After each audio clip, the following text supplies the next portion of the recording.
आज वेदांत दर्शन का शुभारंभ हो रहा है और ये उपनिषद का सार रूप है। जो वेदांत का वेदों का जो अंतिम भाग है जिसे उपनिषद हम कहते हैं, उपनिषदों के सार रूप को हम वेदांत कहते हैं। और इसका मूल जो है बादरायण के ब्रह्म सूत्र में मिलता है, अथा तो ब्रह्म जिज्ञासा। शारीरिक मीमांसा में सूत्र कहा गया है, किंतु ब्रह्म सूत्र में हमने देखा जैमिनी, ऑडोलोमी और आत्रेय, कृष्णजिनी, काफी लोगों का नाम उद्धृत होता है। तो इससे ये लगता है कि वेदांत में शायद ब्रह्म सूत्र से पूर्व भी या उस समय में भी कुछ लोगों ने लिखा होगा, और लेकिन उनके वो ग्रंथ उपलब्ध नहीं हैं, अनुपलब्ध हैं। इस समय केवल बादरायण का ही ब्रह्म सूत्र हमें उपलब्ध होता है। और इसमें ब्रह्म सूत्र में मुख्य रूप से तत्व ज्ञान, वेदांत का तत्व ज्ञान ही है। तत्व ज्ञान क्या है कि ब्रह्म सत्य जगन मिथ्या, इतना तो हम सब लोग जानते हैं, लेकिन ये दूसरी जो पंक्ति है इस पे ध्यान नहीं देते कि जीवो ब्रह्म ना पर, अपर नहीं है, दूसरा नहीं है। जीव जो है ब्रह्म से अलग नहीं है। ब्रह्म सत्य जगत मिथ्या कह के हम लोगों ने कुछ लोगों ने इसका दुरुपयोग बहुत किया कि ब्रह्म ही सत्य है, जगत मिथ्या है। तो मिथ्या जगत में कितना भी पाप करिए, कुछ भी दुराचार कीजिए, वो भी हमारा मिथ्या ही होगा। कौन हमें सजा देने वाला है? तो ये कुछ लोगों में अहम ब्रह्मास्मि कह के, अयम आत्मा ब्रह्म, इन महावाक्यों का बड़ा दुरुपयोग किया।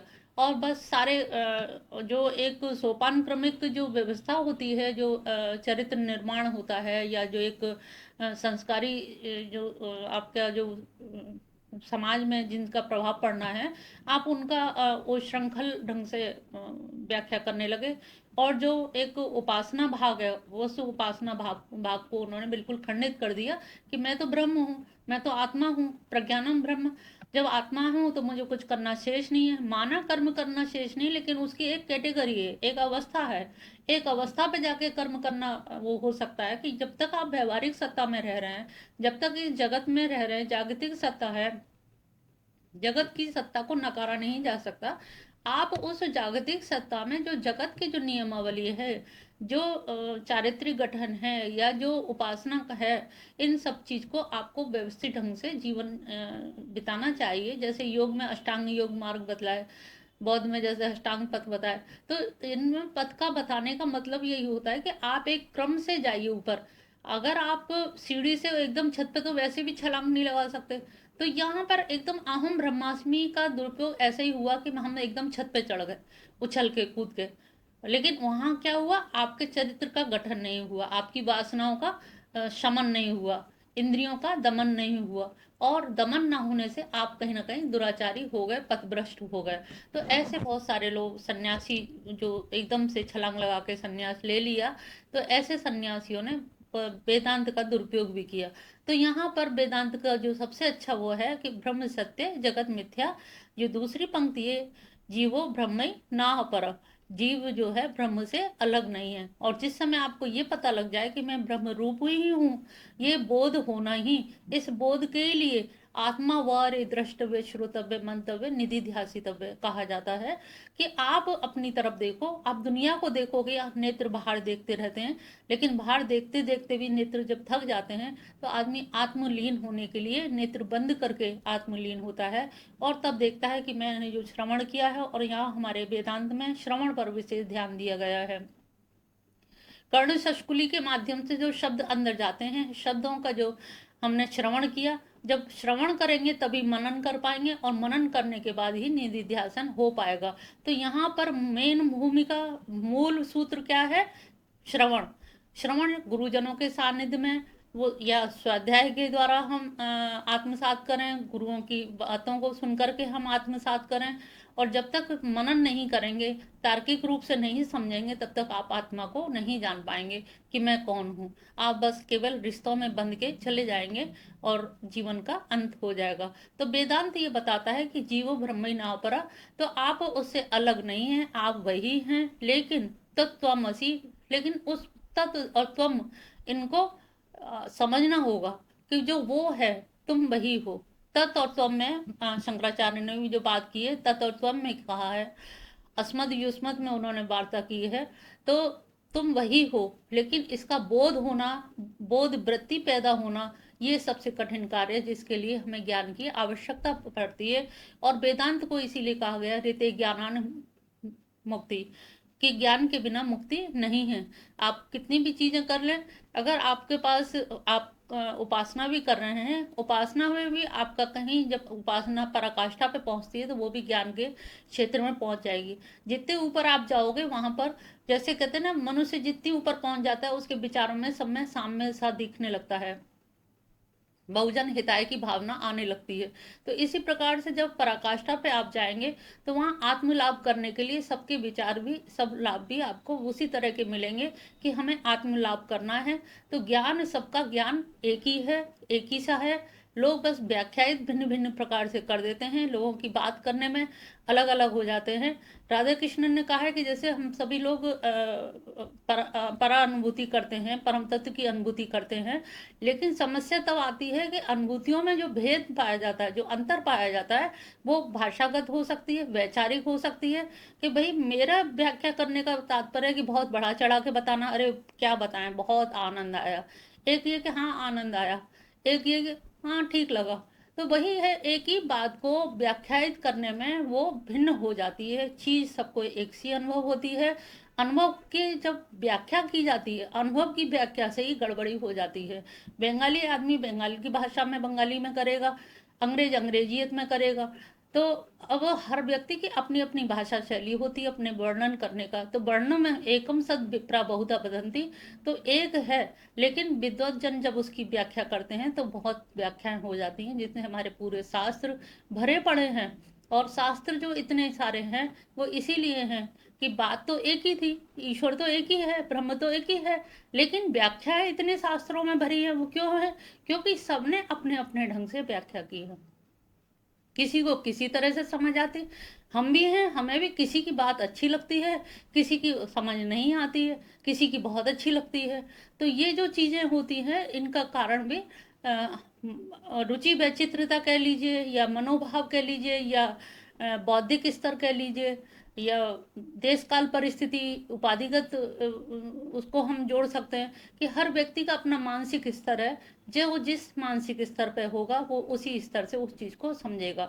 तो यहाँ वेदांत का ज्ञान जो है बहुत गूढ़ ज्ञान है, लेकिन लोगों ने इसको थोड़ा सा अभ्रंश कर दिया, और इसीलिए शंकराचार्य ने इस पर जो शारीरिक भाष्य लिखा, वो शारीरिक भाष्य पे अन्य और लोगों ने भी लिखे। उन्होंने प्रस्थानत्रयी पर भी लिखा, गीता पर भी भाष्य लिखा, ब्रह्मसूत्र पे भाष्य लिखा, और उपनिषदों पे भाष्य लिखा।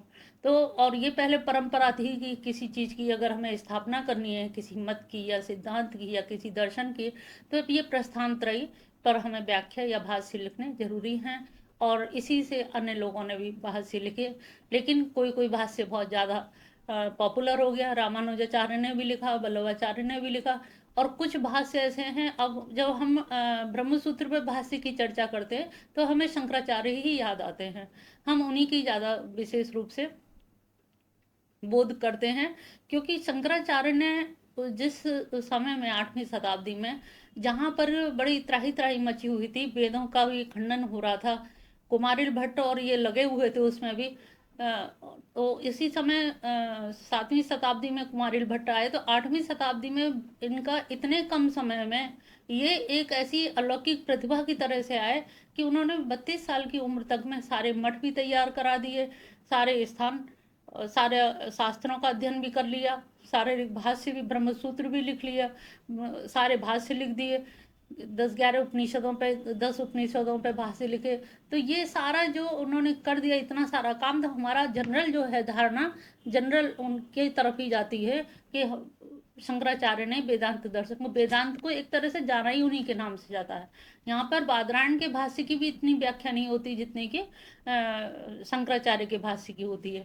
तो शंकराचार्य ने यहाँ जो दिया, तो जीवो ब्रह्मे ना पर, हमें पूरा इसी पर थोड़ा सा ध्यान देना है।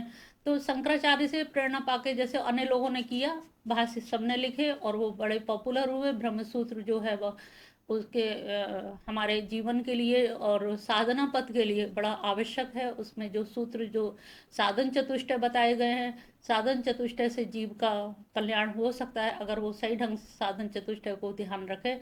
और साधन चतुष्टय में भी जो इहम उत्तरार्थ भोग विराग, ये जो दिया गया, ये ऐसा लगता है जैसे वेदों का जो खंडन हो रहा था या वेदों में जो कर्मकांड की बात हो रही थी। तो यहाँ पर शंकराचार्य जी ने इस पर ध्यान दिया कि इहम उत्तरार्थ, यहाँ पर इस लोक के और उस लोक के दोनों लोकों के भोग में विराग हो जाए, वैराग्य। यानी कि इस लोक में अब यजमान क्या कहता था कि तुमको यज्ञ करने से यहाँ पर तो सुख मिलेगा ही मिलेगा, कामना पूर्ण होगी होगी, लेकिन वहाँ परलोक में भी स्वर्ग मिलेगा। और स्वर्ग में इतने इतने लोग, उन्होंने ऐसी ऐसी व्याख्या की है, तो हर व्यक्ति चाहेगा स्वर्ग मिले। तो यहाँ पर शंकराचार्य ने मेन उसको थीम बनाया कि यह उत्तरार्थ यहाँ और इसके परे उत्तरार्थ वहाँ पर।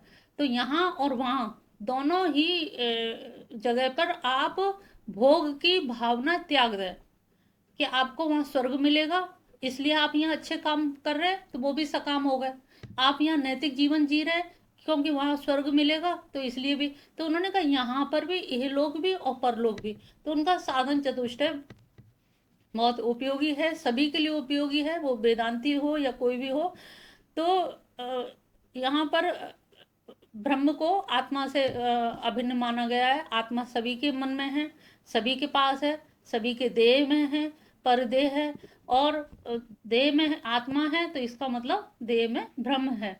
बस हम लोग क्या है, जान नहीं पा रहे और समझ नहीं पाते।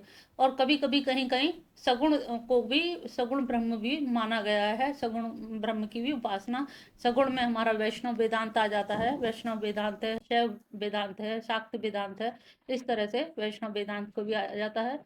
वेदांत की सर्वश्रेष्ठता मानी गई है।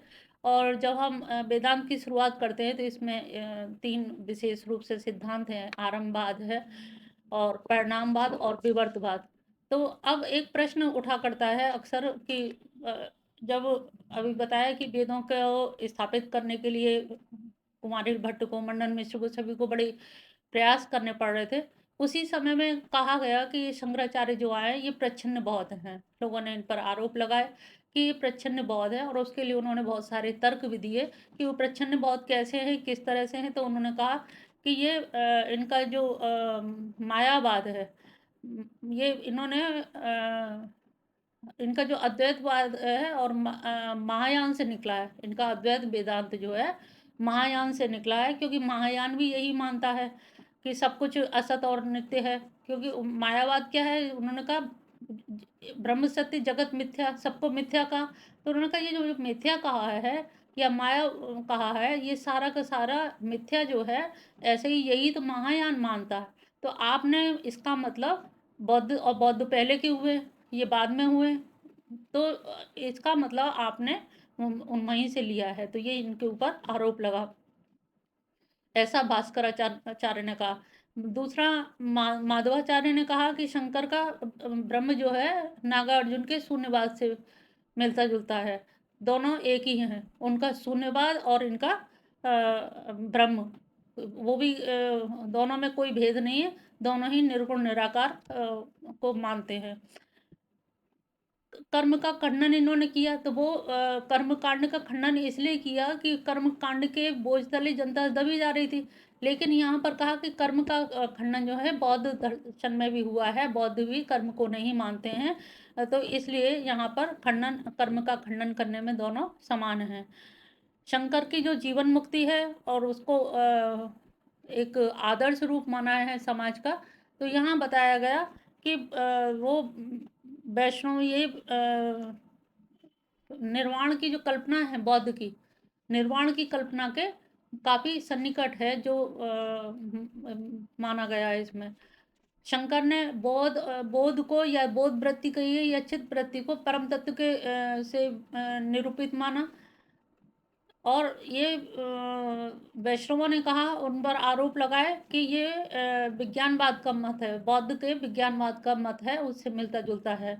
पद्मपाद ने आरोप लगाया कि शैवों ने शंकराचार्य को प्रच्छन्न बौद्ध माना, सगुण साकार ईश्वर को मानने से ना मानने से शंकराचार्य ने बौद्धों को स्वीकार किया।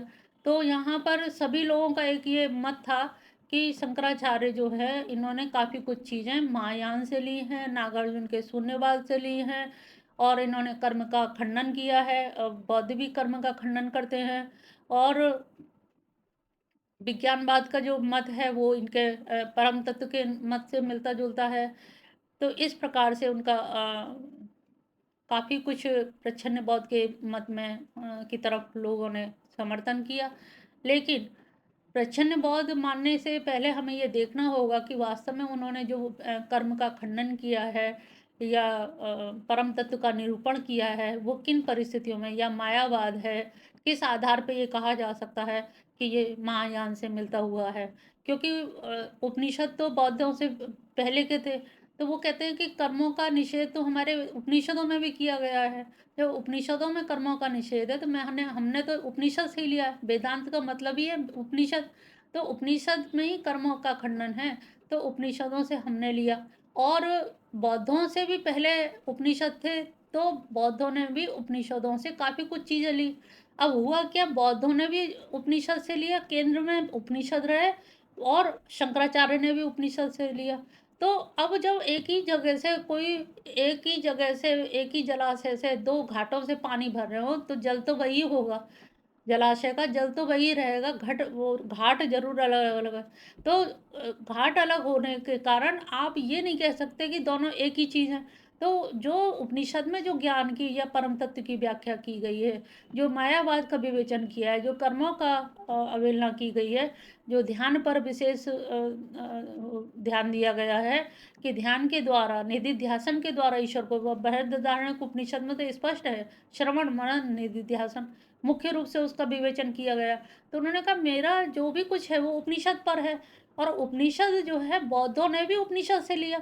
जब बौद्ध भी उससे ले रहे हैं, ये भी उससे ले रहे हैं, तो ये खंडन करना या उनका ये विवेचना करना कि ये चीज़ गलत है या उन्होंने गलत ली है, बल्कि शंकराचार्य तो आए इसी के लिए थे। उन्होंने वेदों की सुदृढ़ व्यवस्था वेदों को स्थापित किया, और वेदों को स्थापित करने के लिए वजह से ही उन्होंने वेद मार्ग का बहुत प्रचार प्रसार किया। और ब्रह्मसूत्र पर उन्होंने जो भाष्य लिखा, भाष्य लिखकर भी उन्होंने वैदिक धर्म का ही एक तरह से अच्छे तरह से उपनिषद धर्म का प्रचार किया। तो शून्यवाद और ये जो उनको उपनिषदों से जो उन्होंने लिया, उसका उन्होंने वेदांत में इस तरह से व्याख्या की जिससे जन सामान्य तक वो आ सके। सामान्यतः उनका मायावाद, ज्ञान मार्ग और कर्म के जो ब्रह्म का साक्षात उपनिषदों से ही लिया गया है। जब उपनिषद से लिया है तो उसमें साम्य होना आवश्यक है, उसमें अवहेलना या आलोचना का विषय नहीं है, वो समानताएं होना इसलिए उनका है। अब ब्रह्म को शून्य समझना भूल है। शून्य सत से भिन्न है, और ब्रह्म सत है। शून्य और सत में अंतर है। भाई शून्य तो शून्य है, और वो शून्यवाद को मान रहे हैं बौद्ध, और ये सत को मान रहे हैं, ब्रह्म को मान रहे हैं। और ब्रह्म क्या है? सत है, और सत से शून्य नहीं निकलेगा, शून्य विषय नहीं हो सकता। सत से सत्य की उत्पत्ति होगी, ना कि शून्य की उत्पत्ति होगी। तो वो शून्यवाद को मानते हैं, तो कैसे उससे वो हो सकता है? आत्म अनुभव के कारण ब्रह्म शून्य से भिन्न है, क्योंकि आत्मा का अनुभव भी होता है। जब अनुभव होता है तो शून्य का तो अनुभव होता नहीं है, तो शून्य का अनुभव नहीं होता है। लेकिन आत्मा का जब अनुभव होता है तो अनुभव ने ये सिद्ध कर दिया कि हमारे अंदर जो शून्य को जो एक नकारात्मक माना है, लेकिन हमारा जो अनुभव है वो सकारात्मक है, वो पॉजिटिव है, और ये जो है ये नेगेटिव है, यानी कि शून्यवाद है। ये भी कहना गलत है कि शंकराचार्य ने ईश्वरवाद का खंडन किया, और वास्तव में उन्होंने देखा जाए तो खंडन नहीं किया। ईश्वर को भी एक सोपान क्रमिक व्यवस्था के अंतर्गत रखा गया कि जो ईश्वर में विश्वास करेगा वही ब्रह्म में भी विश्वास कर पाएगा। जब ईश्वर में विश्वास नहीं है तो ब्रह्म की तो बात सोच ही नहीं पाएगा। वो तो एक तरह से जंप लगाने वाली बात है, छलांग लगाने की बात है। छलांग लगाने में आदमी कहीं गिर भी सकता है। तो ईश्वर को भी उन्होंने पूरी तरह से माना कि ईश्वर की व्यवस्था व्याख्या ब्रह्म तक पहुंचने के लिए हमें ईश्वरवाद को मानना ही पड़ेगा। ईश्वरवादियों ने शंकराचार्य को बौद्धों की पंक्ति में बैठा दिया, जबकि उनको बिल्कुल ये अच्छा नहीं लगा कि भई आप हमें बौद्ध में क्यों कर रहे हो? क्योंकि मैं तो वैदिक धर्म का प्रतिपादक हूँ, वैदिक धर्म को सुदृढ़ करने आया हूँ और उसी के लिए इतना सारी योजनाएँ बनाई जा रही हैं। तो ये जो इन्होंने किया, तो इससे उनको भी आघात पहुँचा कि भई मुझे बौद्धों की श्रेणी में क्यों बैठाया जा रहा है। इस तरह से शंकरोत्तर के जो संत शंकराचार्य के बाद के जो वो है अद्वैत वेदांती, वो अपने मत को भी बौद्ध मत से भिन्न दिखाते हैं।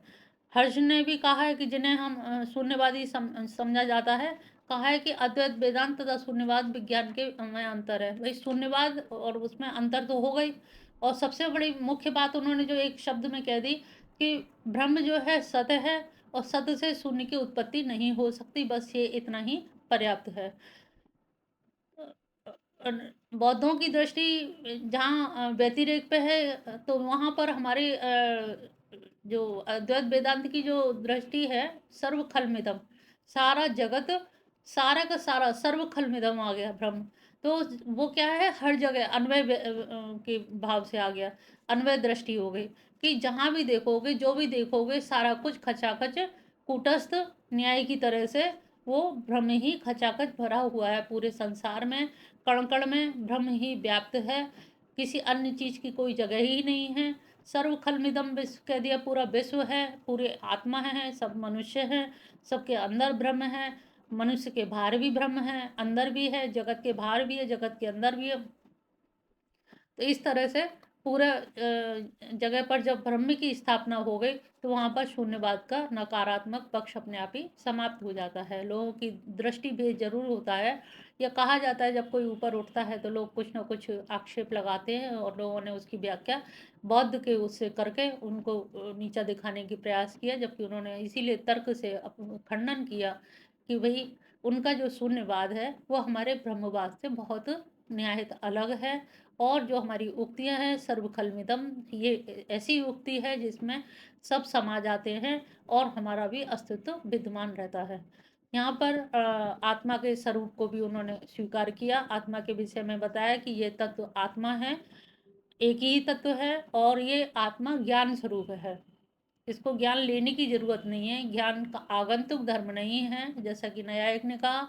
यहाँ पर ज्ञान आत्मा का स्वरूप है, और ज्ञान जब स्वरूप है तो आत्मा के अतिरिक्त जो कुछ भी है वो अनात्मा है। जब जो कुछ भी अनात्मा है, तो उस अनात्मा आत्मा का विषय है। जब आत्मा हो गई, आत्मा के अलावा जो कुछ है वो अनात्मा हो गई। तो अब अनात्मा क्या हो गया, विषय, और आत्मा क्या हो गई, विषय। तो यहाँ पर विषय और विषय का विषय आ गया। आत्मा आत्मा की एकता और अद्वितीयता विरोधी नहीं है, ये दोनों एक ही है। और इसमें यहाँ तक जितने भी प्राणी हैं, तो वो कहते हैं कि शंकराचार्य कहते हैं कि आत्मा का स्वरूप है दृष्टि ही या ज्ञान ही। ज्ञान जो है, दृष्टि ज्ञान जो है वो आत्मा है, और वही आत्मा का स्वरूप है। दृष्टि से भिन्न आत्मा का स्वरूप ही नहीं है। और जो अनुभव है, दृष्टि है, संवित है, चित्त है, ज्ञान है, ये आत्मा के ही अन्य नाम कहे जा सकते हैं। जैसे कहते हैं ना, मुझे अनुभव होता है, तो अनुभव होता है, तो अनुभव भी आत्मा का ही एक पक्ष है, ज्ञान का ही एक स्वरूप है। संवित है, चित्त शक्ति है। तो ये सारी चीज़ें उन्होंने कहा ज्ञान के ही अंतर्गत है। इसके लिए उन्होंने कई उदाहरण भी दिए कि साक्षात प्रत्यक्ष भी ज्ञान होता है। आप जितने लोग बैठे हैं, कोई भी ये कह दे कि मैं नहीं हूँ, ये नहीं, निषेध आप कर ही नहीं सकते। हर व्यक्ति कैसा भी अज्ञानी क्यों नहीं होगा, ग्रामीण भी होगा, अज्ञ भी होगा, लेकिन वो भी एक चैलेंज करेगा, नहीं मैं हूँ, मेरा अस्तित्व है, मैं हूँ। वो अनपढ़ गंवार भी है और विद्वान भी है शब्द सबके आगे लगा हुआ है के बिना कोई बात आगे बढ़ती नहीं है। अखंडनीयता उन्होंने दूसरा उदाहरण दिया। अखंडनीयता में यही है कि जब हम जिस तरह के हम ज्ञान लेते हैं, ये जो अनुभव करते हैं, जितनी तरह की चीज़ें हमारी वो होती हैं, अगर हम अलग अलग आत्मा माने, तो अखंडपन नहीं रहेगा। एक अखंडता कब रहती है, उसी से हमारी स्मृति बनती है कि बाल्यावस्था में हम जो थे वो चीज़ हमने देखी, फिर युवावस्था में देखी, फिर वृद्धावस्था में। तो यहाँ पर आत्मा जो है वो अखंड रही, हमारा शरीर का रूप रंग बदल गया, झुर्रियाँ पड़ गई, सारा काम हो गया। लेकिन जो बात करते हैं कभी बड़े बुजुर्ग कहते हैं बचपन में हम ऐसा किया करते थे। यानी कि एक अखंड तत्व ऐसा है जो बचपन में भी था और फिर युवावस्था की भी बात बताते हैं। हर पल की जो स्मृति रहती है वो अखंडनीयता की परिचायक है और उससे ये सिद्ध होता है कि ये एक अखंड ऐसा तत्व है, एक आत्म ऐसा ज्ञान स्वरूप तत्व है जो सबका ज्ञान रखता है, तीनों कालों का उसे ज्ञान है। पहले क्या हुआ था, अब क्या होगा, क्या हुआ आज। तो ये तीनों कालों का ज्ञान रखने वाला किसी एक चीज़ की ही सत्ता को स्वीकार करता है और वो आत्मा है और आत्मा ही ज्ञान स्वरूप है। स्वयं सिद्धता तीसरा उन्होंने प्रमाण दिया। स्वयं सिद्धता में क्या होता है कि वो कोई भी हम चीज़ का ज्ञान प्राप्त करते हैं, तो हम ये बताएँ कि हमने ये ज्ञान प्राप्त किया, हमने ये जाना, ये अनुभव किया। तो आपका ये कहना कि हमने ये जाना, हमने ये ज्ञान प्राप्त किया या मेरा मन खराब हो रहा है, मेरा ये खराब, तो इससे आपकी अपना अस्तित्व स्वयं सिद्ध हो रहा है।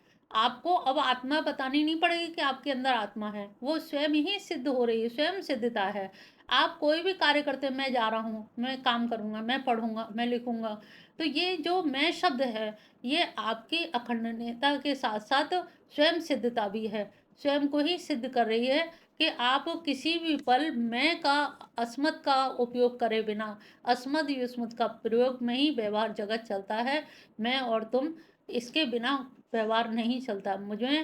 मैं अस्मद् और युष्मद् और तत् और त्वम् असी। तो ये जो चीज़ अगर ध्यान में रखेंगे तो वेदांत बहुत आसानी से समझ आ जाएगा। तो यहाँ पर स्वयं की सिद्धता, स्वयं सिद्ध अपने आप ही, जैसे कोई कहता ना, मैं नहीं हूँ लेकिन मैं तुम्हारा ये काम कर दूँगा। मैं नहीं हूँ तो ये तो असत्य सिद्ध हो जाएगा। तो आप हो तभी कुछ कर पाओगे, तो कोई कार्य करना आपकी स्वयं सिद्धता उससे सिद्ध होती है। तो यहाँ पर स्वयं सिद्ध माना, कोई भी अनुभव लेते हैं तो उससे हमारी आत्मा क्या है, प्राग अनुभवी, प्राग पहले से ही उसका अनुभव हो जाता है, उसके अनुभव के लिए हमें दोबारा फिर नहीं करना पड़ता। चौथा इन्होंने कहा कि अध्यारोपण की प्रणाली। जब आत्मा के ऊपर हम बहुत सारे अध्यारोप लगाते हैं, आत्मा ऐसी है, आत्मा ये है, आत्मा वो है, तो जितने भी हम अध्यारोप लगाते हैं तो उन अध्यारोपों की भी कोई ना कोई एक ऐसी प्रणाली है कि जहाँ पे आरोपों का वही जो हमारी निष्प्रपंच आत्मा है वो सिद्ध हो जाती है कि आरोपों का खंडन हो जाता है। और खंडन करते करते जितने भी आरोप हैं, कभी लगता है ये शरीर मेरा है, इंद्री मेरी है, कभी आंख मेरी है, या घर के परिवार के लोग मेरे हैं, फिर लगता है नहीं ये भी मेरे नहीं है, फिर लगता है आंख चली गई, आंख भी मेरी नहीं है, हाथ पैर चले गए, हाथ पैर भी मेरे नहीं है, मेरे क्या, इन सब चीज़ों का निषेध करते करते करते करते हम एकदम उस निष्प्रपंच आत्मा पे आ जाते हैं कि बस अब मैं हूँ। वृद्धावस्था में ज़्यादातर लोग जब बैठे रहते हैं तो बस उनको एक ही बोध रहता है कि मैं हूँ, मेरे बच्चे थे वो छोड़ के चले गए, शादी ब्याह हो गए, सारा प्रपंच जगत इधर, जो हमारे मित्र मंडली थी वो छूट गई, जो हमारे नाते रिश्तेदार थे वो छूट गए, सबका खंडन होता गया और सबका खंडन करते करते हम केवल एक निष्प्रपंच उस पर रह जाते हैं कि बस अब मैं हूँ, अब भगवान हमें उठा ले, अब भगवान तेरी शरण में आना। तो वहाँ पर क्या है, आप अकेला अपने आप को, आत्मस्वरूप को बोध कर सकते हैं अगर ज्ञान है तो, या आपको कोई मार्गदर्शन देने वाला है, तो आपके सब चीज़ों का खंडन हो गया। खंडन होने के बाद आप अपनी आत्मा का खंडन नहीं कर पाते। जैसे डेकार्ट ने कहा है ना कि संशय आत्मा में संशय नहीं किया जा सकता। जो आत्मा संशय कर रही है उसमें आप भला संशय कैसे करेंगे। उसमें संशय करने का मतलब है कि आत्मा और सिद्ध हो जाती है। वही तर्क यहाँ पर आ रहा है कि आप किसी भी चीज़ को अगर सिद्ध करते हो तो उसमें आपकी स्वयं सिद्धता और अधिक आती है। तो आपकी स्वयं सिद्धता आने लगती है तो ये आपका खंडन जो है वो और प्रगाढ़ हो जाता है और आपके खंडन से वो चीज़ और आगे बढ़ती है, तो और प्रमाणिक मानी जाती है। तो अध्यारोपण के माध्यम से भी हम सारी चीज़ों को व्याख्या करते हैं और हमारा अंत में विश्वास जगता है। फिर आत्मा या ब्रह्म, तो आत्मा जो है वो ब्रह्म है, आत्मा अलग नहीं है। अयम आत्मा ब्रह्म, ये तो उपनिषद में भी कहा गया है, मांडुक्य उपनिषद में कहा गया है अयम आत्मा ब्रह्म। तो अब वेदांत के तर्क के द्वारा भी हम सिद्ध करते हैं, शंकराचार्य जी का तर्क है कि आत्मा के बिना कोई वस्तु अग्रहित, यानी कि आत्मा ही सब कुछ है। हम आत्मा के अभाव में कोई वस्तु का ग्रहण नहीं कर सकते।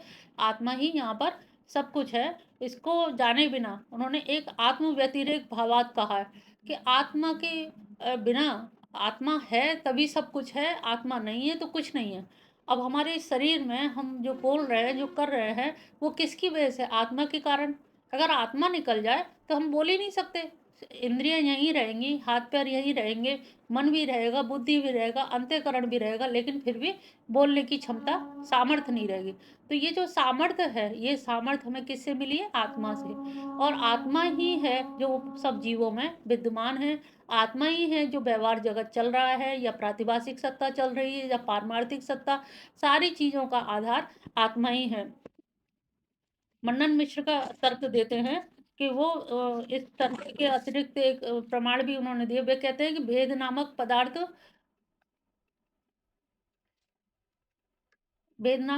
का अस्तित्व नहीं सिद्ध किया जा सकता। परमार्थतः भेद नामक कोई वस्तु है ही नहीं। मंडन मिश्र कहते हैं कि भेद नामक कोई चीज नहीं है, क्योंकि जब सब जगह आत्मा ही है, और जब तो कहीं भी हम भेद को परमार्थ रूप से तो सिद्ध नहीं किया जा सकता, क्योंकि भेद तो हमारे व्यवहारिक जगत की सत्ता है। भेद केवल व्यवहार में हो सकता है, और भेद जो माना जा सकता है वो भी अभेद के ऊपर भेद रखा जा सकता है। भेद पे अभेद नहीं हो सकता, लेकिन अभेद पे भेद हो सकता है। तो इस प्रकार से उन्होंने अभेद की सत्ता मानी, भेद की सत्ता को स्वीकार नहीं कहा। प्राचीन वेदांत के तर्क में बहुत सारे जो वेदांती हैं, वो लोग कहते हैं कि प्रपंच विलयवाद की स्थापना की। तो ये जो जो प्रपंच है, जो यहाँ का व्यवहारिक सत्ता है, ये सारी व्यवहारिक सत्ता जो है, ये किसमें, किसी एक में विलय हो जाएगी। और विलय होने के लिए एक ऐसा परम तत्व, आत्मा या ब्रह्म की हमें जरूरत पड़ेगी, जिसमें ये सब की सब समा जाए। जब ये सब उसमें समा जाएंगे तो फिर वही अभेद की सत्ता आ जाएगी, भेद की खंडन हो जाएगा। तो इस प्रकार से आत्मा का विवेचन, आत्मा के अस्तित्व को सिद्ध किया गया। श्री हर्ष का यहाँ पर तर्क दिया गया। हर्ष ने खंडन खंड खादिश में कहा कि जो तर्क दिए जा रहे हैं उसमें अनिर्वचनीयता तर्क उन्होंने कहा। उन्होंने कहा जितने भी विषय या पदार्थ हैं उनका हम निर्वचन नहीं कर सकते, और उनका निर्वचन तर्क संगत नहीं। अंत में सभी पदार्थ अनिर्वचनीय हैं, विलक्षण हैं, और अनिर्वचनीय हैं। हम उनकी व्याख्या करते हैं, निर्वचन करते हैं, वाणी से बोलते हैं, तो बहुत सारी भिन्नताएं हो जाती हैं, शब्द के अर्थ का अनर्थ हो जाता है। इसलिए सारे वचन, सारी चीज़ें ये अनिर्वचनीय हैं। अनिर्वचनीय एकमात्र संपूर्ण सत्य है, उसको हम उल्लेख यहाँ पर उन्होंने उल्लेख किया कि इसका हम अनिर्वचनीय का महत्व उससे कंपैरिजन ना करें नागार्जुन के शून्यवाद से। लेकिन जो हमारा तत्व है वो ऐसा तत्व है जिसका हम निर्वचन यानी कि वचन के द्वारा, क्योंकि कोई चीज जो यतो वाचो निवर्तन्ते अप्राप्य मनसा से, जब उसको हम निर्वचन कहेंगे तो वो कहीं ना कहीं झूठा हो जाएगा, उच्छिष्ट हो जाएगा। तो वो परम तत्व जो है वो अनिर्वचनीय है। चित्सुक का तर्क दिया कि आत्मा की स्वप्रकाशिता के आधार पर आत्मा को ब्रह्म सिद्ध किया, कि उन वो आत्मा क्या है, स्वप्रकाशित है, और स्वप्रकाश होने की वजह से ही उसके आधार पर आत्मा के अस्तित्व को सिद्ध किया कि जो स्वप्रकाशित है, तो स्वप्रकाशित को तो अपने आप ही सिद्ध होती है, उसके लिए हमें किसी अन्य के प्रकाश की जरूरत या नहीं है। मधुसूदन सरस्वती का तर्क उन्होंने दिया। उन्होंने कहा कि सदाकार, एक तर्क है सदाकार प्रत्यक्ष। इसके सदाकार में क्या है, सत के अतिरिक्त अन्य किसी का कोई प्रत्यक्ष नहीं होता। हमें जो प्रत्यक्ष होता है वो केवल आत्मा का होता है, और आत्मा सतरूप है, सतरूप का ही होता है। और जो भेद है, भेद जो है क्या है, अनुमान आश्रित है, व्यवहार आश्रित है। जब व्यवहार आश्रित है भेद, और ये, क्योंकि अगर हम भेद नहीं रखेंगे तो व्यवहार भी नहीं हो पाएगा। जैसे गीता में भी समदर्शी कहा जाता है, समवर्ती नहीं कहा जाता। सबके साथ समान व्यवहार नहीं किया जा सकता, और सम भाव तो रखा जा सकता है, लेकिन सम व्यवहार नहीं हो सकता। तो इसी तरह से यहाँ पर जो भेद की सत्ता मानी है वो केवल व्यवहारिक रूप से ही मानी है, व्यवहार करने के लिए। और इस व्यवहार का क्या होता है, कहीं ना कहीं उस अभेद उसका एक आधार होता है। मधुसूदन सरस्वती ने एक उदाहरण दिया कि जैसे चंद्रमा है, चंद्र कभी-कभी हम आँख में उँगली लगा के वैसे देखते हैं तो वही एक चंद्रमा 2 दिखने लगता है, लेकिन जैसे ही हटा लेते हैं वो फिर एक हो जाता है। या नीचे जल में कई घड़े रखे उनमें चंद्रमा अलग-अलग दिख रहा है। तो इस तरह से उन्होंने भेद का खंडन किया कि भेद भी अभेद पे ही आधारित है। ईश्वर का स्वरूप भी यहाँ पर माना गया।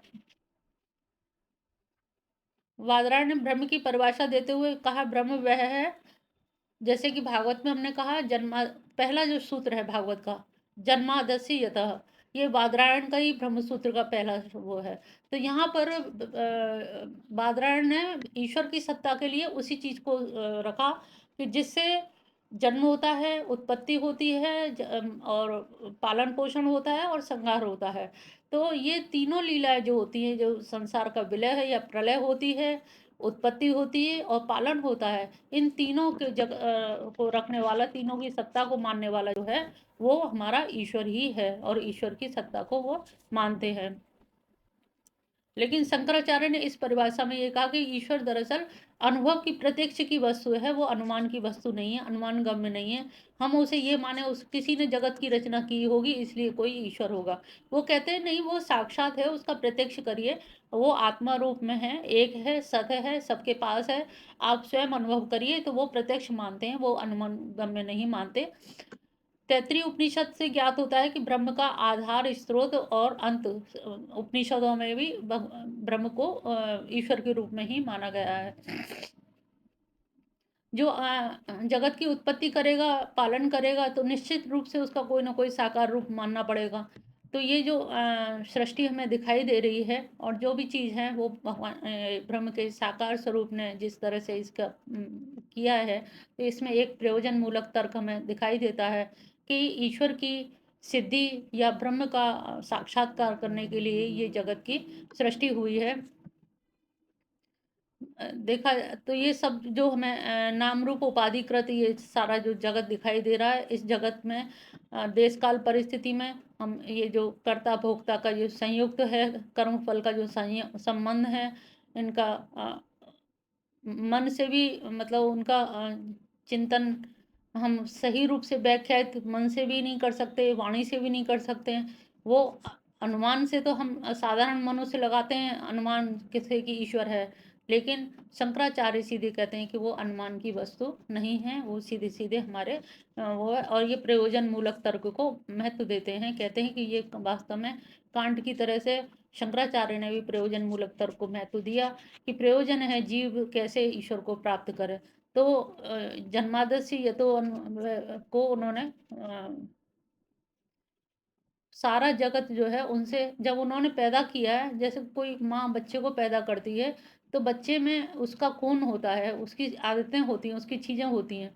तो इसी तरह से उन्होंने जब हमको ईश्वर ने पैदा किया है, बनाया है, जीव की उत्पत्ति की है, तो पूरे जगत में वो अन्वित हैं, पूरे में संयुक्त हैं, वो उनसे बाहर नहीं है जगत से। हालांकि ईश्वर से अन्वित भी है, लेकिन ईश्वर विश्वातीत भी है, विश्वव्यापी भी है, दोनों ही चीज़ हैं। और यही चीज़ हमारे ब्रह्म पर भी लागू होती है कि ब्रह्म केवल ईश्वर में ही नहीं है, केवल जीव में ही नहीं है, बल्कि वो समस्त जगत के ब्रह्म के बाहर भी है, जगत के बाहर भी है।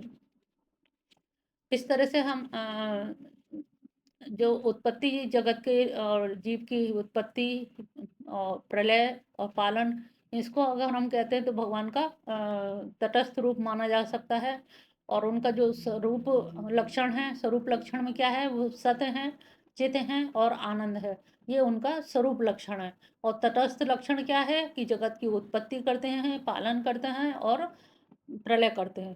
तो सब क्रिया विधि जो हो रही हैं वो क्रिया उनके तटस्थ भाव से हो रही हैं, उसमें उनको कुछ करने की ज़रूरत नहीं है, केवल ईक्षण मात्र से ही सारी चीज़ें हो जाती हैं।